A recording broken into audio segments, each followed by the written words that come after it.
te laaj bi nga wax dafa jëm ci li ñu tuddee les pouvoirs nga xam ne mooy représenter les institutions ci réew mi ñu fàttali ni Sénégal bi mu jotee indépendance am ba léegi dafa taxaw ci nu ñuy fexe ba jëmmal ay pouvoir benn bu dee ñu jox ko doole li ci gën a fës muy li ñuy wax pouvoir exécutif nga xam ne moom la Sénégalais yi gën a xam ci nguur gi, pouvoir législatif bi nga xam ne mooy fi ñu teew tey di assemblée, ak pouvoir judiciaire bu nekk am lu ko mandargal nag donte du léppam.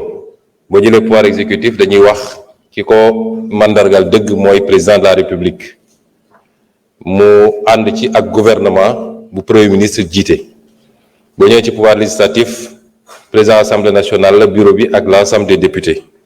boo demee nag ci pouvoir judiciaire di nga fa fekk lu mel ni conseil constitutionnel, cour suprême, cour des comptes ak li ñuy wax les cours et tribunaux.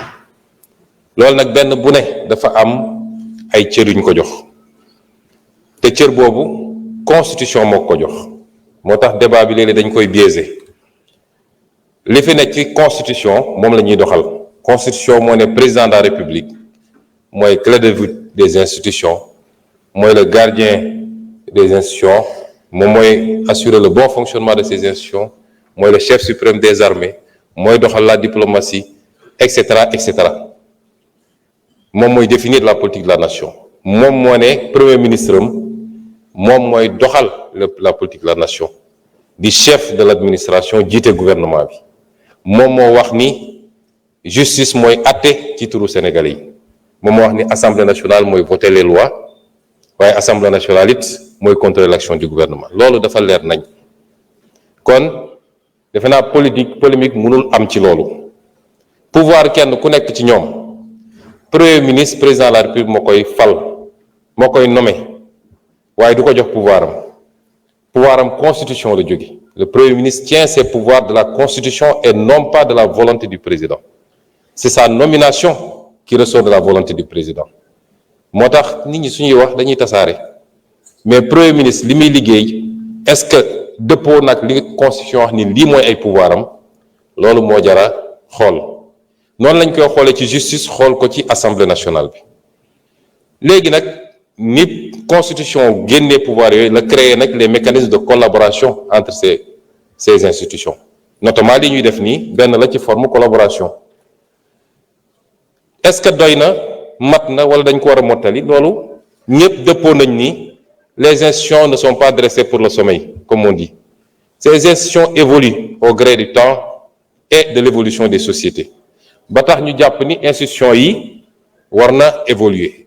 ñu ngi ciy liggéey nag, président am na lu mu ciy liggéey, waaye yéen ñii sax député yi xam leen ni am ngeen capacité ak sañ-sañu proposer des modifications yu war a améliorer les institutions, parce que l'initiative de la loi appartient concurremment à l'Assemblée nationale et à l'exécutif. bu leen ko fàtte mukk.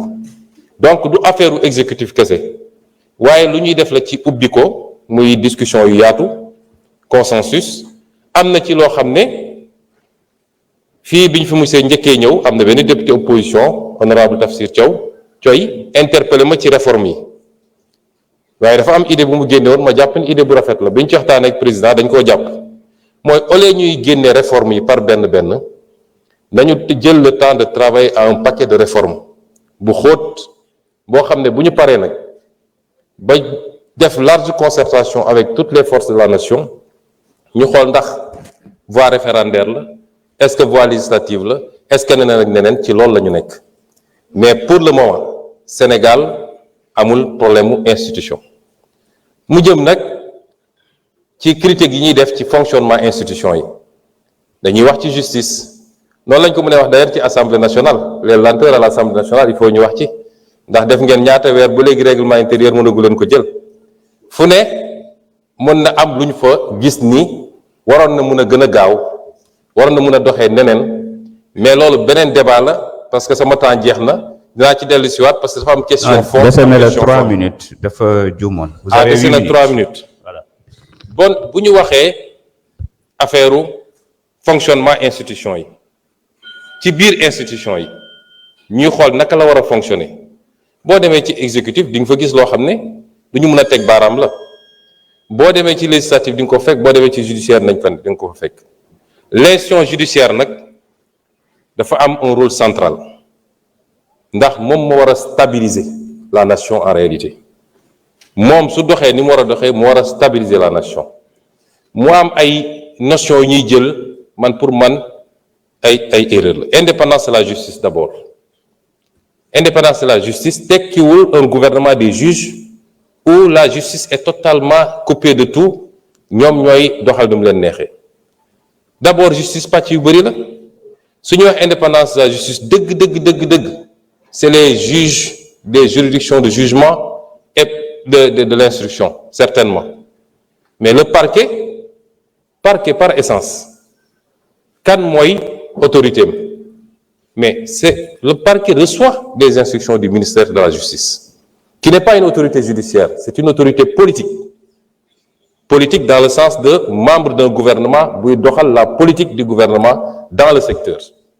La politique pénale c'est le gouvernement qui la détermine c'est pas les magistrats ce que j'entends par politique pénale mooy dans le ci biir corpus légal bi mënuñu ko génn l'État à tout moment peut dire telle question man jàpp naa ne dama ko war a traiter de manière plus rigoureuse ou alors war naa mën a am flexibilité ma jël benn misaal bu ndaw boo jëlee lu mel ni infraction bu jëm ci cannabis loi ne c'est 10 dama joxe exemple rek de su loi ne masalan 10 ans maximum 6 mois minimum selon le moment l'État peut décider que la politique pénale ci instant bi c'est un traitement beaucoup plus doux donc on ne le voit pas au-delà de 2 ans en tout cas ci rek li procureur di requérir wala État ne damay durcir parce que situation bi laaj na ko ça c'est la politique pénale ça relève de l'État warul génn ci cadre lu loi permettre mais État moo koy def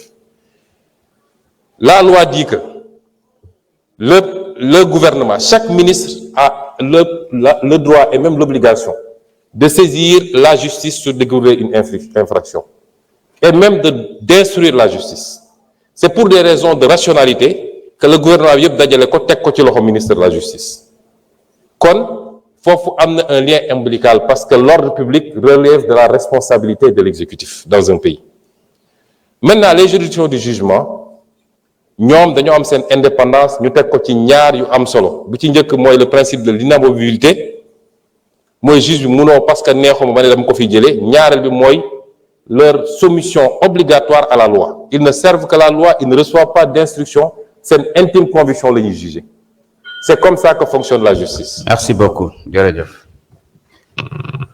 Honorable député